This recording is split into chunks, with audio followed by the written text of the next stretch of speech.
Hi, my name is Paul Sargent. Welcome once again to AP Euro Bit by Bit, where I'm trying to break up modern European history into small bite-sized pieces so that you can better understand it.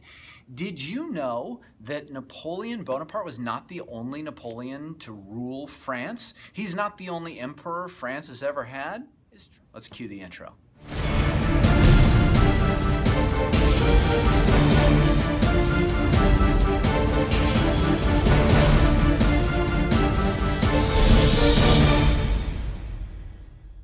So yeah, Napoleon III. Well, you guys probably know about Napoleon I. He becomes known later as Napoleon Bonaparte, who took over almost all of Europe and then, of course, was defeated at the Battle of Waterloo in his second attempt to rule France. So who was Napoleon III? Well, in order to tell this story, we got to go back to the revolutions of 1848. As you recall from one of my videos about these revolutions, the saying was that when France sneezes, the rest of Europe catches cold. And in 1848, France sneezed. Well, that sneeze created a situation where Louis Philippe, who had promised liberal reforms in France, was kicked out of office, and the people wanted a more liberal form of government.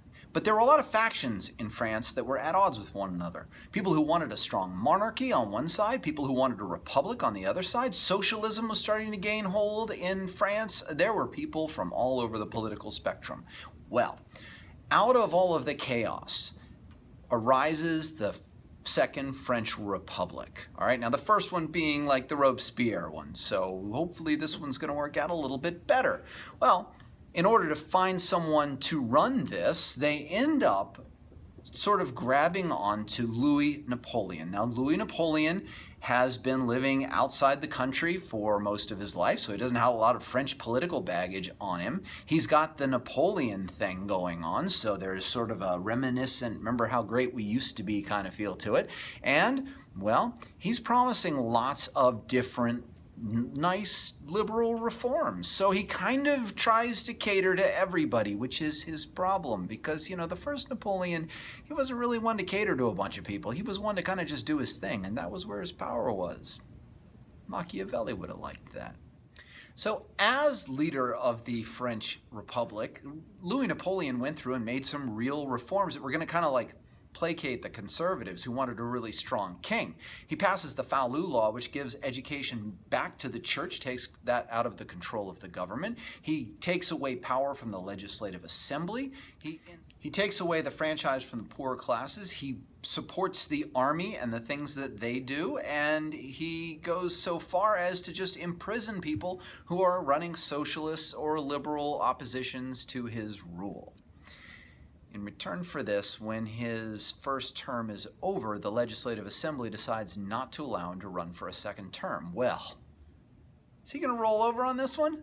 Heck no. He goes ahead and just takes over. He holds a coup d'etat, he wins, he declares himself emperor of the new Second Empire of France and holds a plebiscite, I don't know if this sounds familiar from the first time around, in which 92 of the French people decide to give him the emperorship. Oh wow, he's in control and France is great again. The empire, my friends, is back.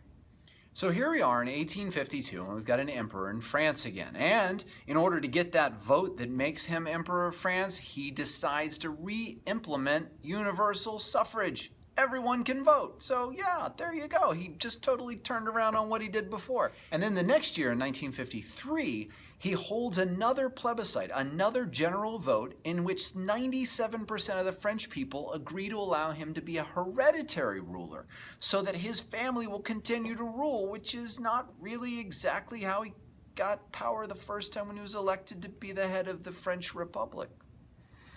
I don't know about you, that doesn't sound like a republic. It does sound like an empire, however. Now he has the title. He's Napoleon III. So to start off with, Napoleon III was a very authoritarian guy. He centralized power underneath himself. He put up official candidates in elections, and he censored the press. So all of this is kind of going against the whole idea of a republic. Under Napoleon III, the French government became very involved in infrastructure. They created roads, canals, they deeply financed business and tried to get business going. They opened up trade partnerships around the world, most notably with Britain. And they went through and redesigned the entire city of Paris to make it a more logical layout and a more beautiful city that was also more accessible for tanks and things that come back to bite them later. But anyway, under a guy named Baron von Haussmann, Paris is redesigned and rebuilt so that you've got this new city, which is absolutely beautiful. Oh my gosh, he's doing really great. He also tried to extend the power of the people a little bit. He gave power back to the Legislative Assembly. He allowed for the education of the young people to be taken away from the church and given back to the government, which really upset the Pope and caused him to sort of not like Napoleon III all that much. He also ended censorship of the press and freed all the political prisoners who had opposed him. So yeah, woo, wow, how liberal is this? This is looking great. Put a guy in charge and all of a sudden, yeah, he'll make some changes which are positive. That's what he's doing. Oh wow, I'm so excited for this guy. But for Napoleon III, ironically, it was ultimately his foreign policy that was his downfall. In 3 major occasions, he got involved in foreign affairs. So the first was the Crimean War, and I'll get to the Crimean War in another video, but the idea was this. It started off as a conflict between the Ottoman Empire and the Russians. Russia declared war on the Ottoman Empire, and then Britain and France together declared war on, wait for it, Russia.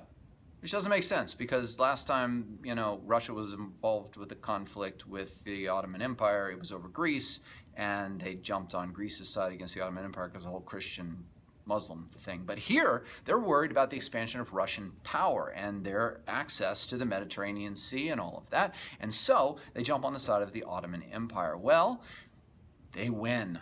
And in the Peace of Paris, once again, there's so many pieces of Paris, they keep coming back. But they got a nice room. It's got mirrors. It's great. We'll hear about that later. So anyway, so in the Peace of Paris, it comes out that Russia's lost and yeah. So in 1859, the Italian state of Piedmont declared war on Austria to begin what would become Italian unification. Now, they knew they needed a really big power behind them, and they turned to France, who had been a traditional enemy of Austria. So, hey, you got this great situation set up. And Napoleon III, looking for a real military victory and to renew the animosity with the Austrians, goes ahead and jumps right in. As the losses started to pile up, well, Napoleon III kind of pulled out of the war because he couldn't deal with military losses quite like the original Napoleon could. So he looks kind of like a wimp. And when you look like a wimp on the international stage, someone might take advantage of it. Well, the person who took advantage of Napoleon was actually a guy named Otto von Bismarck. And thus we have the Franco-Prussian War. So this was July 15th of 1870. By September 2nd of 1870, France had lost. Prussia had invaded Paris and taken it over and toppled the Second French Empire. In fact, to make things worse, not only did they force France to give away the territories of Alsace and Lorraine, but they go ahead and make them agree to have the new German Empire declared and proclaimed and the king crowned in the Hall of Mirrors in France.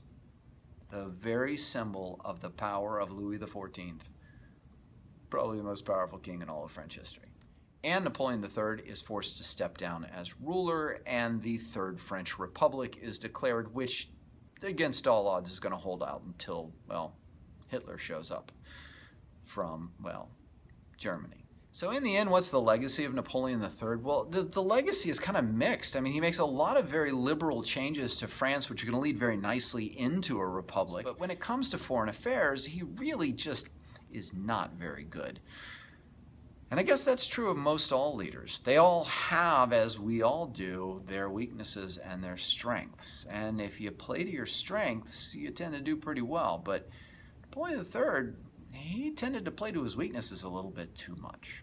And in the end, he lost control of France. But, you know what? Also in the end, he was the only president of the Second French Republic and the only emperor of the Second French Empire. Something to be said for that.